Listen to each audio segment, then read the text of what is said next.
dejes que me mate, por favor. Esas fueron las palabras que mi hija me susurró por teléfono esa noche cuando por fin todo se rompió.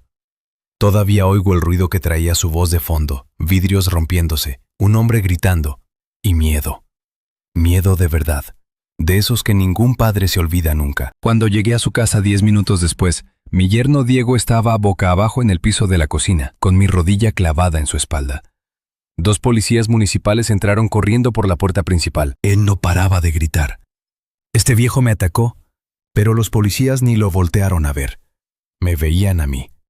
Uno de ellos se fijó en cómo le controlaba la muñeca a Diego sin lastimarlo. La posición, la respiración tranquila, la calma. Los que han estado en el servicio se reconocen al instante. Aunque habían pasado años, uno de los agentes me miró fijo y preguntó, ¿Señor estuvo en el servicio? Lo miré a los ojos. Retirado de la Marina fue lo único que dije. No mencioné los equipos SEAL, no hablé de Afganistán, ni de los hombres que enterré. A mi edad uno aprende que callarse es más fácil, sobre todo cuando has pasado gran parte de tu vida tratando de olvidar. 3 meses antes, nadie en la familia habría creído que las cosas terminarían así. Y menos Diego. Diego tenía 39 años, alto corte de pelo caro, dientes blancos y opinión para todo. Vendía camionetas de lujo en un puerto cerca de aquí, y se comportaba como si el mundo le debiera aplausos, nada más por entrar a un salón. Cuando se casó con mi hija Emilia, de verdad traté de caerle bien. Quería caerle bien. Después de que mi esposa Carolina muriera de cáncer hace 12 años, Emilia era lo único que me quedaba. Así que cuando ella trajo a Diego a casa, sonriendo como cuando era adolescente, hice de cuenta que no veía las cosas que me molestaban. Cómo presumía, cómo tomaba, cómo la interrumpía a cada rato. Cómo ella se reía nerviosa cuando él la molestaba. Me dije que todas las parejas jóvenes tienen sus roces.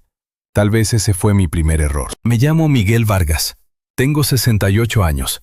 Soy viudo retirado y vivo en un pueblito costero en Veracruz. Allá todos pescan, todos van a misa los domingos, y todos hacen como que los problemas de familia se quedan en el zaguán. La mayoría del pueblo me conoce como el viejito callado de la camioneta con su labrador que se llama Duque.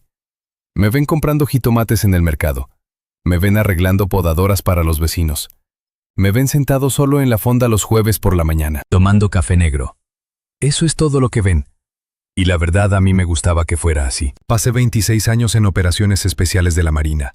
Cuando me retiré ya había tenido suficiente ruido, suficientes funerales y suficiente adrenalina para varias vidas.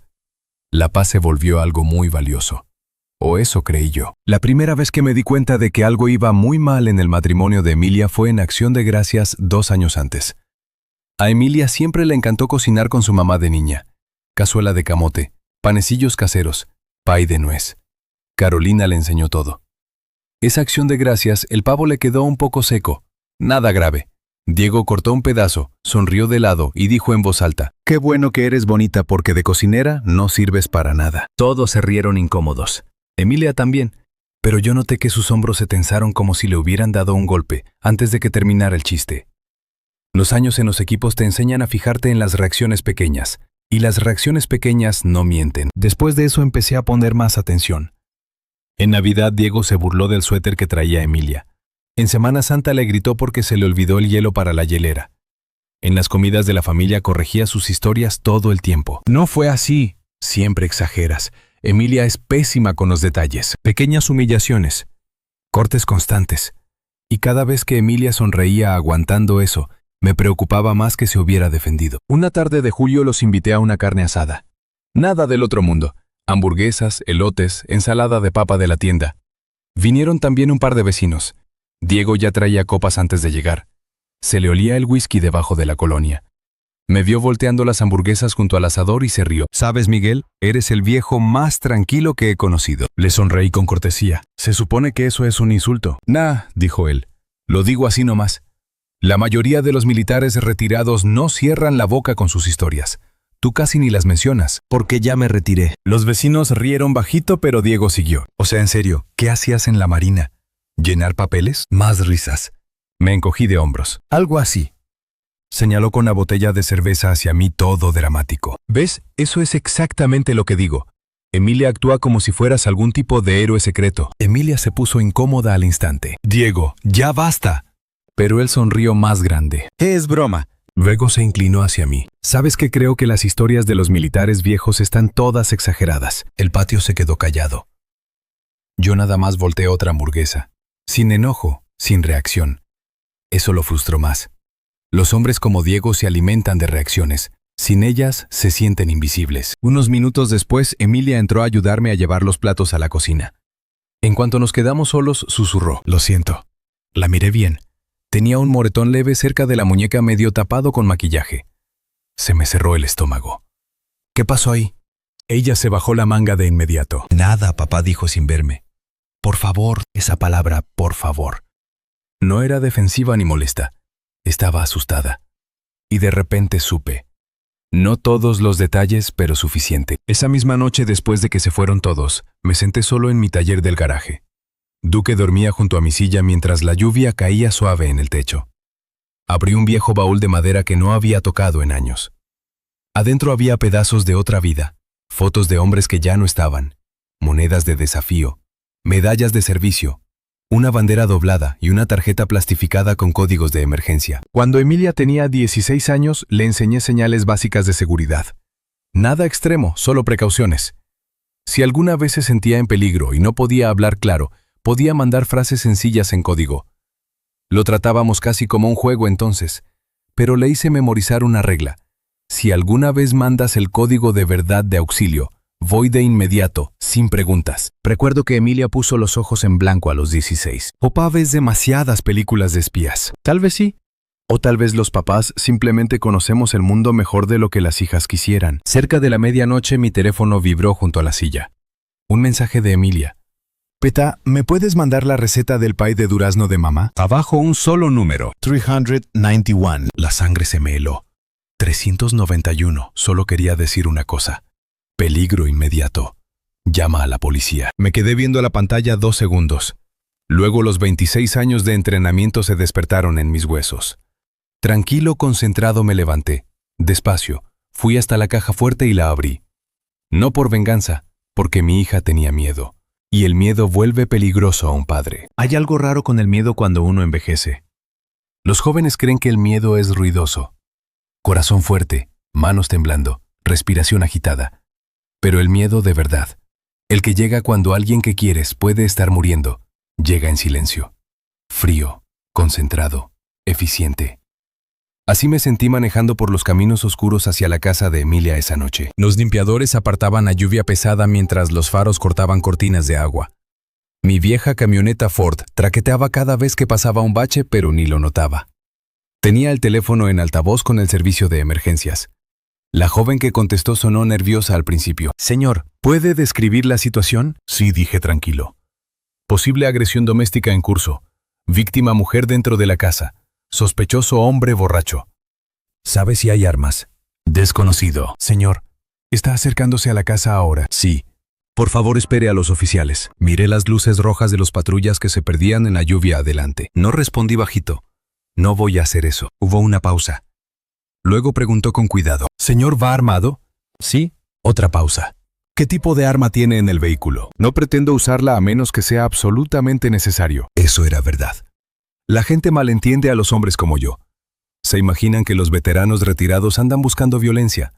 La mayoría pasamos el resto de la vida tratando de evitarla. La voz de la operadora se suavizó un poco. Señor, los oficiales están a 4 minutos. Yo me encargo hasta entonces. Colgué antes de que pudiera discutir. La colonia de Emilia quedaba cerca del borde del pueblo junto a un fraccionamiento a medio terminar donde la construcción se detuvo después de la pandemia. Casas oscuras, pavimento mojado sin movimiento.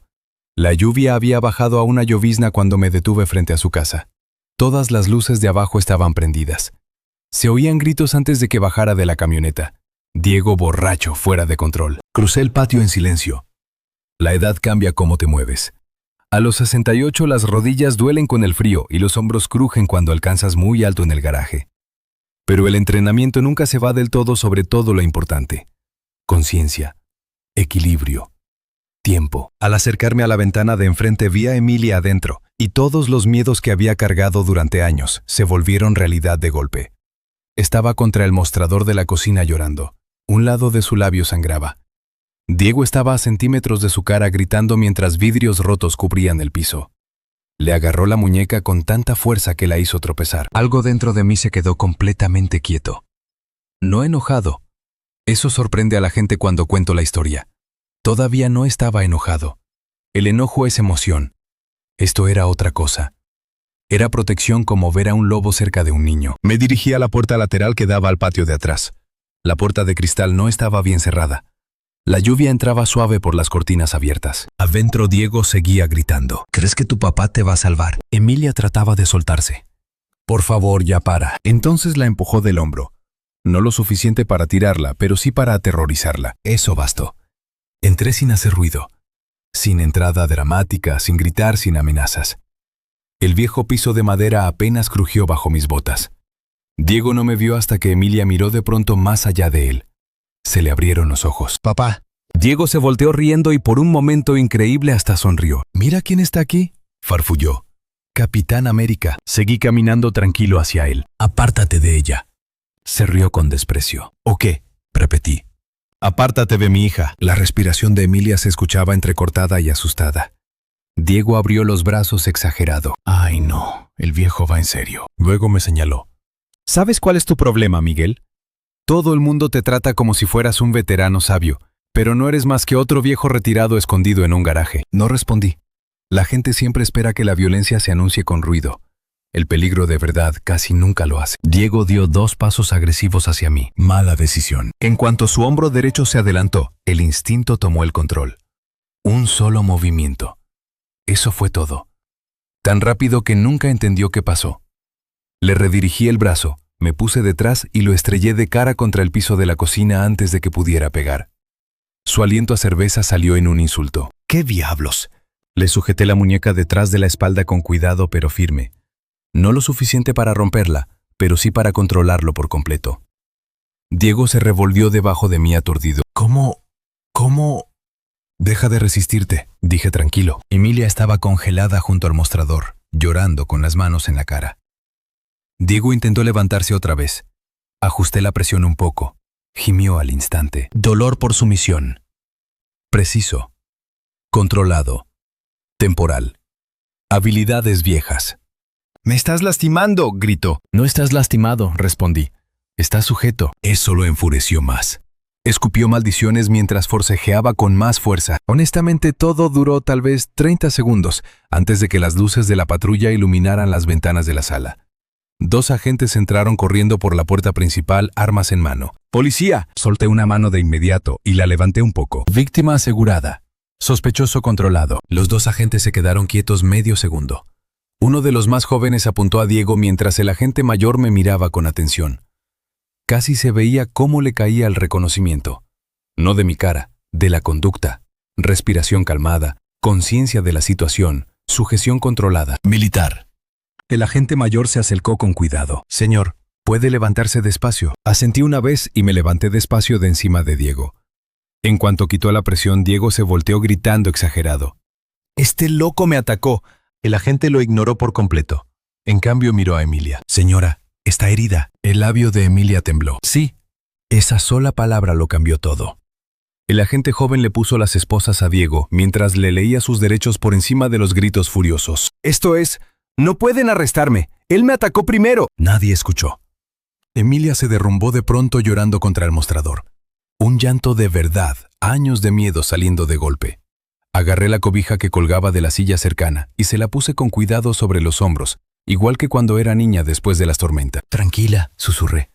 «Ya estás a salvo». Se aferró a mí con fuerza y eso casi me rompe por dentro. Porque los padres siempre creen que van a darse cuenta cuando su hijo está sufriendo.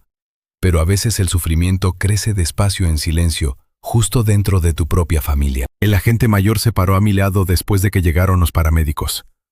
Voz baja, tono respetuoso. «¿Fue militar?». Asentí. «Retirado de la Marina». Sus ojos bajaron un momento hacia cómo había sujetado a Diego. Luego de vuelta a mí. «Se manejó con profesionalismo». Eso casi me hace reír. Profesionalismo, como si esto hubiera sido otra operación. Pero no. Era mi hija. Y de pronto, después de años de silencio, entendí algo doloroso. Debí haber venido antes. Lo más raro de una casa después de la violencia es el silencio. No un silencio tranquilo, un silencio pesado. de esos que se meten en las paredes y los muebles como humo después de un incendio. Emilia se quedó conmigo después del arresto de Diego. Al principio ninguno de los dos habló mucho. Ella durmió en su antigua recámara de arriba, la misma habitación con los pósters de caballos que había pegado a los 13 años. No había cambiado mucho desde que se mudó. La misma colcha que Carolina cosió hace años. La misma lámpara de cerámica con forma de faro. Tal vez una parte de mí siempre había esperado que volviera a casa algún día. Solo que no así. La primera mañana después del arresto me desperté antes del amanecer por costumbre y preparé café en la cocina. La lluvia seguía golpeando suave contra las ventanas, mientras Duque roncaba cerca de la puerta de atrás. Emilia bajó con uno de mis viejos sudaderes de la marina. Su labio se veía peor a la luz del día. Hinchazón morada, un pequeño corte cerca de la comisura. Verlo me apretó el pecho otra vez. Evitó mirarme mientras servía café. «Lo siento», susurró. Frucí el ceño un poco. «¿Por qué?» «Por todo esto». Esa respuesta me dijo todo lo que necesitaba saber sobre cuánto tiempo había estado atrapada emocionalmente. Las víctimas piden perdón por sobrevivir. Saqué una silla despacio y me senté frente a ella. «No me debes ninguna disculpa, mi vida». Las lágrimas le llenaron los ojos al instante. Volteó rápido la mirada. Debí haberlo dejado antes. Tomé una respiración larga antes de responder. «Salves». Sus hombros bajaron más. Pero el miedo hace que la gente se quede en lugares malos más tiempo del que debería. Durante varios segundos ninguno habló. Luego por fin ella susurró algo que me partió. «No quería que pensaras que había fallado. Dios». A los 68 años después de la guerra y los funerales y todo lo demás, la vida todavía sabe cómo lanzar frases que te atraviesan las costillas. Me quedé mirando mi café en silencio, porque la verdad era que parte de eso también era culpa mía. No fui un padre fácil después de que Carolina se fue. Esa es la parte que los hombres mayores a veces evitan admitir. Crecimos en generaciones donde el duelo se trataba como debilidad. Los hombres trabajaban a través del dolor, se quedaban callados, seguían adelante. Eso fue lo que hice yo después de que el cáncer se llevó a mi esposa. Me mantuve ocupado, arreglaba motores, limpiaba canaletas, cortaba el pasto 2 veces por semana. Cualquier cosa con tal de no quedarme quieto el tiempo suficiente para sentirme solo. Emilia tenía 24, entonces joven, destrozada, todavía necesitando a su padre. Pero emocionalmente yo desaparecí dentro de mí mismo. No de golpe, solo en silencio. Y los hijos, incluso los hijos adultos, notan a distancia emocional más de lo que nos damos cuenta. Una tarde, unos días después, Emilia por fin empezó a hablar de verdad. Estábamos sentados en el porche de atrás viendo la lluvia moverse sobre el pantano detrás de la propiedad, mientras Duque perseguía ardillas entre la hierba mojada. Emilia tenía las 2 manos alrededor de una taza de té. «No siempre fue así», dijo en voz baja. Me quedé callado. Al principio Diego era encantador, gracioso, protector. «Así suele empezar», respondí. Ella asintió despacio. Después de casarnos las cosas pequeñas cambiaron. ¿Cómo qué? Se quedó mirando hacia los árboles. Empezó a criticar a mis amigas, luego mi ropa, luego cómo hablaba. Escuché con atención sin interrumpir. Eso también lo enseña la edad. A veces la gente no necesita soluciones de inmediato. Necesita espacio para decir la verdad por fin. Emilia continuó en voz baja. Si la cena no estaba lista a tiempo, se irritaba. Si discrepaba con él en público, me castigaba después. ¿Qué clase de castigo? Tragó con fuerza. Al principio el silencio. Luego su voz se hizo más pequeña. Los gritos. Ya sabía lo que venía antes de que lo dijera. La primera vez que me empujó, lloró después. Dijo que estaba estresado. Dijo que nunca volvería a pasar. Cerré los ojos un momento. El ciclo clásico. Disculpa, excusa, amabilidad temporal. Luego la escalada. Emilia se limpió las lágrimas de las mejillas. Seguía pensando que si me volvía más calmada, o mejor tal vez las cosas volverían a la normalidad. No es así como funcionan los hombres como Diego. Eso lo sé ahora. Me miró con cuidado. Yo no lo sabía entonces. El dolor en su voz no era solo miedo. Era vergüenza. Esa es otra cosa que la gente no entiende del abuso. La vergüenza atrapa a las víctimas casi tanto como el miedo. Especialmente a las mujeres de buenas familias, especialmente a las generaciones mayores que aprendieron a cuidar las apariencias. Emilia susurró. Tenía vergüenza de que la gente pensara que había elegido al hombre equivocado. Me recliné despacio en la silla. Todos elegimos mal a alguien alguna vez. Ella negó con la cabeza. No, mamá, eso dolió.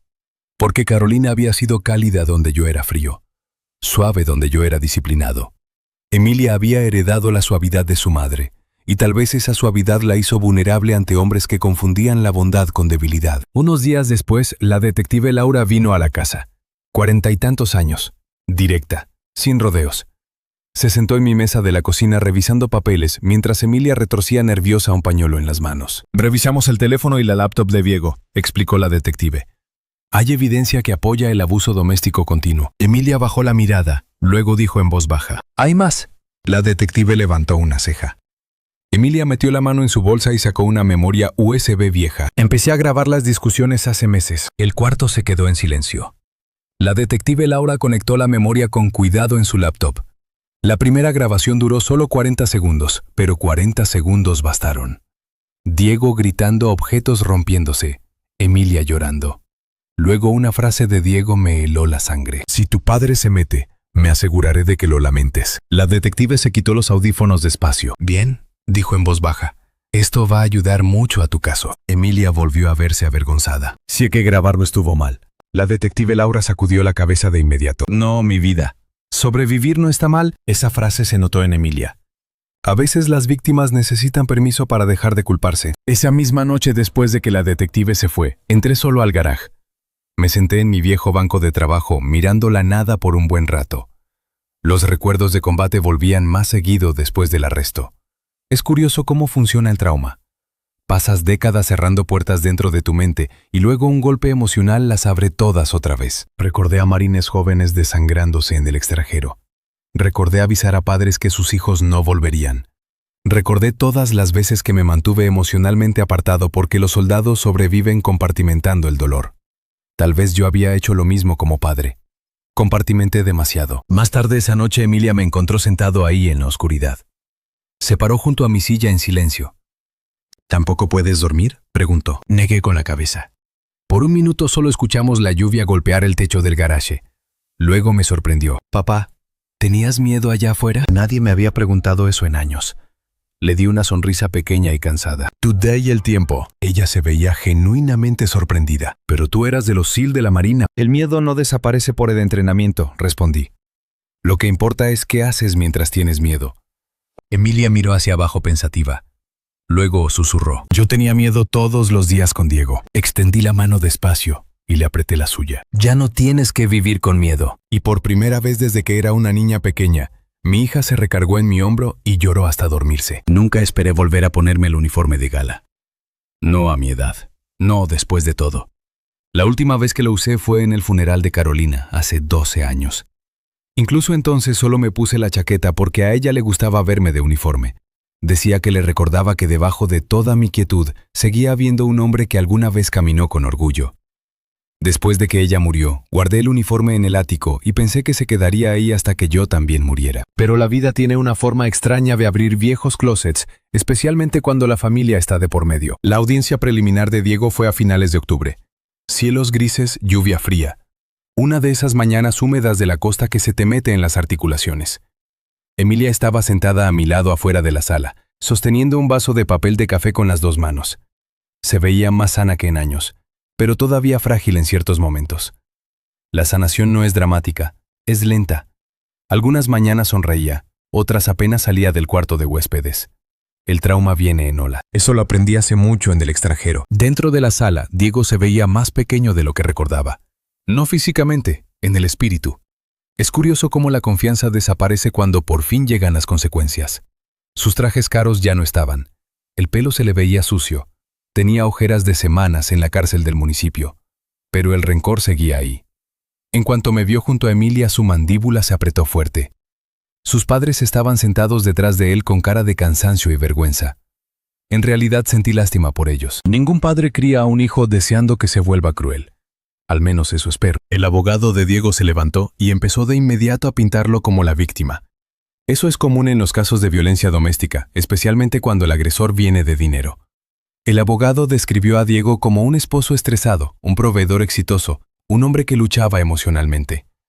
Luego se volteó hacia mí. Y el señor Miguel Vargas continuó. Usó fuerza excesiva actuando fuera de la ley. Me quedé completamente quieto. La fiscal se veía ya aburrida porque la evidencia no le importaba la actuación. El Estado presentó las lesiones de Emilia, fotografías de la policía, grabaciones de audio, reportes médicos, declaraciones de vecinos. Luego vino el video de las cámaras corporales. La sala observó en silencio mientras los agentes entraban a la cocina esa noche. Ahí estaba yo en pantalla, calmado, controlado, sujetando a Diego sin golpearlo, sin gritos, sin rabia, solo con tensión. Una de las cámaras capturó a Diego gritando amenazas borrachas, mientras Emilia lloraba contra el mostrador con sangre en el labio. El argumento del abogado defensor se debilitó de inmediato después de eso, pero Diego todavía no había terminado de humillarse. Cuando subió al estrado culpó a todos menos a sí mismo. El alcohol, el estrés, los problemas del matrimonio, que Emilia era demasiado emocional. Luego me miró directo y soltó: él le lavó el cerebro contra mí. Esa frase por fin hizo que algo se endureciera dentro de Emilia. Lo sentí a mi lado. Se levantó antes de que la fiscal preguntara, siquiera la voz le temblaba. Al principio, luego se fue afirmando. No dijo en voz baja. La sala se volteó hacia ella. Mi padre no me lavó el cerebro. Tomó una respiración larga. Él me salvó la vida. Un silencio absoluto siguió. Emilia describió años de abuso emocional con detalles dolorosos. Los insultos, el aislamiento, el miedo. Caminar sobre cáscaras de huevo todos los días. Varios jurados se veían visiblemente conmovidos. Una mujer mayor se limpió las lágrimas de los ojos. Luego Emilia dijo algo que casi me rompe otra vez. Durante ese matrimonio dejé de reconocerme a mí misma. Dios. Esa frase golpeó más fuerte que cualquier recuerdo de combate, porque la guerra hiere a los soldados. Pero el abuso borra a las personas, despacio, mientras todavía están vivas. Durante un receso, la fiscal se me acercó cerca de las máquinas expendedoras del pasillo. Usted estuvo en operaciones especiales, ¿verdad? Hice un pequeño asentimiento. ¿Cómo lo supo? Sonrió apenas. Mi hermano estuvo en reconocimiento de infantería de marina. Casi me río. La gente militar siempre se reconoce. Eventualmente dudó antes de volver a hablar. La forma en que se contuvo esa noche probablemente salvó el caso de su hija. ¿Qué quiere decir? Si usted hubiera perdido los estribos y lo hubiera golpeado fuerte, la defensa habría cambiado el enfoque hacia usted. Asentí en silencio. Tenía razón. La venganza se siente satisfactoria un momento. El control protege a la gente más tiempo.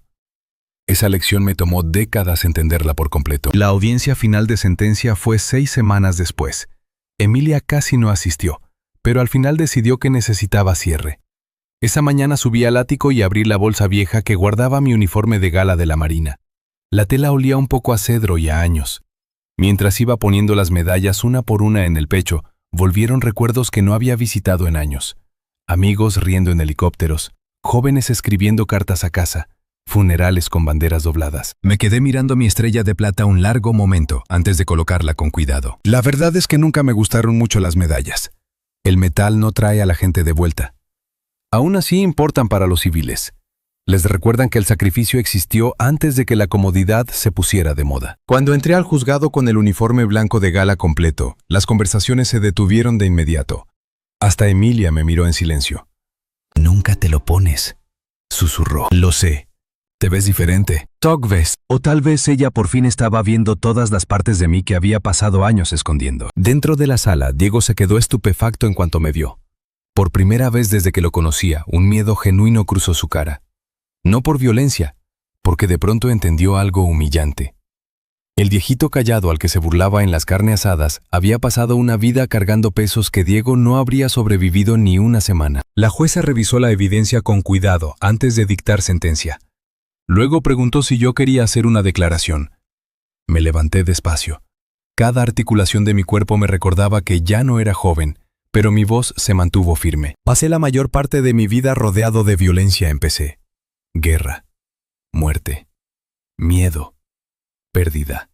La sala se quedó en silencio. Y algo que aprendí es esto. Miré un momento hacia Diego.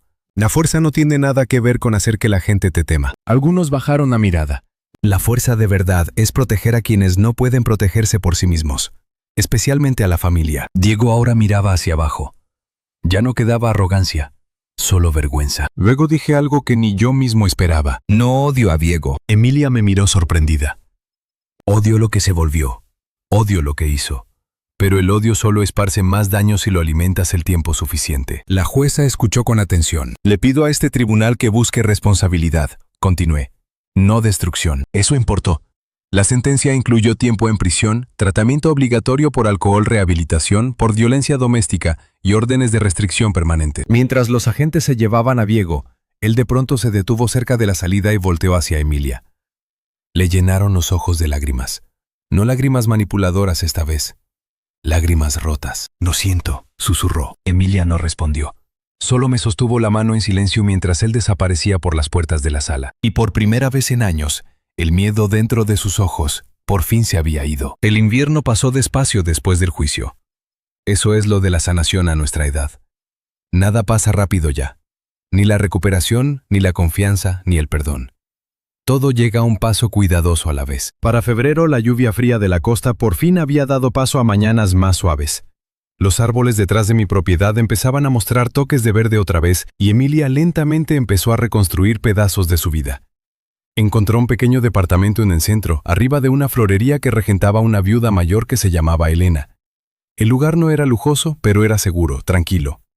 La luz del sol entraba a la cocina por las mañanas. Eso importaba. La seguridad se vuelve hermosa después del caos. Emilia también empezó a trabajar otra vez medio tiempo en la biblioteca pública. Al principio le preocupaba que la gente murmurara sobre el juicio, pero a veces los pueblos pequeños te sorprenden. La mayoría la trató con gentileza. Las mujeres mayores, especialmente mujeres que habían vivido lo suficiente para reconocer el dolor cuando lo veían. Una tarde mientras tomábamos café juntos, Emilia admitió algo. Creí que todo el mundo me juzgaría por haberme quedado. Revolví la crema en mi taza despacio. La mayoría de la gente de más de 60 años ha sobrevivido a algo doloroso, dije. Eso cambia cómo ves a los demás. Bajó la mirada pensativa. Todavía me da vergüenza a veces. Asentí. Ese sentimiento puede quedarse un rato. Se veía preocupada con esa respuesta, así que agregué en voz baja. Pero la vergüenza se disuelve más rápido cuando se expone al amor en lugar del secreto. Carolina solía decir cosas así. Es curioso cómo el matrimonio deja pedazos de las personas viviendo dentro de ti mucho después de que se han ido. En cuanto a mí, la vida también cambió. Durante años después de retirarme me había aislado más de lo que me daba cuenta. La rutina se volvió mi escondite. Tienda de herramientas, muelle de pesca, televisión, dormir, repetir. Pero después de todo lo de Emilia, el silencio ya no se sentía pacífico, se sentía solo. Así que empecé a volver a conectar con la gente. Veteranos viejos sobre todo. Un marine retirado llamado Carlos me convenció de ir al desayuno de los miércoles al salón de veteranos. Al principio resistí. Demasiados recuerdos, demasiadas historias. Pero al final fui. Resulta que los viejos soldados ríen más de lo que los civiles esperan. Hablábamos de nietos, de rodillas, malas presión alta, medicamentos y lanchas que no quieren arrancar. Muy poco de combate. Eso sorprende a veces a los más jóvenes. La verdad es que los veteranos no pasan la vejez reviviendo glorias. Mayormente pasamos el tiempo agradeciendo la paz ordinaria. Una mañana después del desayuno, Carlos me miró y dijo, «Te ves más ligero últimamente». Pensé en eso un rato mientras manejaba a casa. Tal vez tenía razón. No feliz exactamente, pero más ligero, como si un peso viejo por fin se hubiera movido. Ya por la primavera, Emilia trajo a mi nieto Mateo a cenar el domingo. Mateo tenía 10 años, flaco, curioso, le faltaba un diente de enfrente. Antes de los trámites del divorcio, Diego casi nunca lo dejaba visitarme solo. Decía que yo era demasiado anticuado. Ahora Mateo corría por el patio trasero como si fuera suyo. Los niños se recuperan de la tensión más rápido que los adultos si les da seguridad a tiempo. Esa tarde nos sentamos junto al lago cerca de mi propiedad, pescando mojarras, mientras las libélulas rozaban el agua. Mateo me estudió con atención antes de preguntar. «Mamá dice que estuviste en la marina». Algo así sonreí apenas. Él sonrió. «Mamá dice que volteaste a papá como Batman». Casi me atraganto de risa. «Bueno, tu madre exagera». «No, no exagera». «Sí exagera». «Para nada». Negué con la cabeza sonriendo. Luego Mateo se quedó callado un minuto. Al final preguntó bajito, «¿Por qué papá era tan malo?» Ahí estaba. La pregunta que todo niño termina haciendo. Miré hacia el lago antes de responder con cuidado. A veces la gente carga rabia que nunca aprendió a controlar. ¿Odiaba a mamá? No respondí con honestidad. Eso es lo que lo hace más triste. Mateo frunció el ceño. Entonces, ¿por qué le hacía daño? Pensé en todos los años que pasé estudiando la violencia en sus diferentes formas.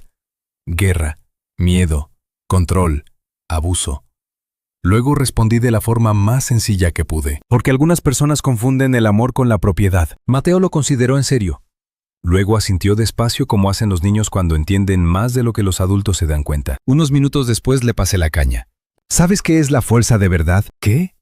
Hacer que la gente se sienta segura a tu alrededor. Sonrió con orgullo después de pescar una mojarra pequeña 15 minutos después. A los 10 años, ya manejaba la decepción mejor que muchos hombres grandes. Una tarde a principios del verano, Emilia llegó a mi casa con un sobre en la mano. Sin remitente, dijo en voz baja. Reconocí el sello de la prisión de inmediato. Diego. Se sentó a mi lado en la mesa de la cocina mientras yo lo abría con cuidado. La carta estaba escrita a mano, desordenada, sin excusas, sin autocompasión, solo honestidad. Diego admitía cosas que nunca esperé que admitiera. Su bebida, su inseguridad, su necesidad de control, su vergüenza. Una frase se destacaba más que las demás. Pasé años tratando de sentirme poderoso, haciendo que los demás se sintieran más pequeños. Esa línea me dijo que la rehabilitación tal vez sí estaba funcionando, o al menos empezando. Emilia se veía nerviosa mientras yo terminaba de leer. ¿Qué piensas?, preguntó en voz baja. Doblé la carta con cuidado.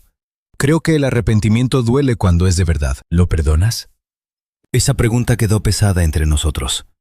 A mi edad he aprendido que el perdón no es un interruptor. Es una decisión que practicas una y otra vez, a veces todos los días. Todavía no lo sé, admití. Emilia asintió despacio. Es justo. Luego, después de un largo silencio, susurró algo que casi me saca las lágrimas. Gracias por haberme salvado. Miré a mi hija con atención. Más sana ahora, más fuerte todavía sanando. Y entendí algo importante. No la había salvado yo solo. Ella se salvó en el momento en que pidió ayuda. Muchos nunca lo hacen. Eso también requiere valor. Unos domingos después, nuestra familia se reunió otra vez para cenar en mi casa. Nada lujoso. Pollo frito, puré de papas y pan de maíz. Del tipo de comida que Carolina preparaba cuando el dinero andaba justo, pero el amor no. La luz del sol entraba por las ventanas de la cocina mientras Mateo reía de algo en la televisión. Emilia se veía en paz por primera vez en años. Paz de verdad, no sonrisa forzada, no modo de supervivencia. Paz.